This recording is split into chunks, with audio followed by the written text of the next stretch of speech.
Neon finally got nerfed in the new Valorant patch 12.09, and these changes mainly target her insane movement and survivability. First, Riot has changed how high gear works while jumping. Earlier, Neon could keep her full speed while airborne, making her movement extremely hard to track during fights. But now, jumping with high gear active will no longer give any extra speed in the air.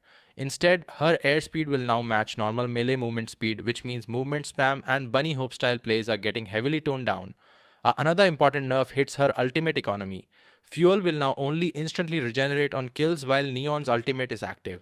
Outside of the ult, you won't get that aggressive instant refill anymore. Although passive fuel regeneration still remains in the game, Riot has also improved the visual effects on Neon's slide, making it easier for enemies to understand the direction and starting point of the movement. Overall, these nerfs are clearly focused on reducing Neon's hyper-aggressive mobility and making her movement more readable in fights. And Riot is clearly trying to balance how strong close-range weapons have become. Starting with crouching accuracy, all shotguns will now use a standard 15% accuracy multiplier while crouched.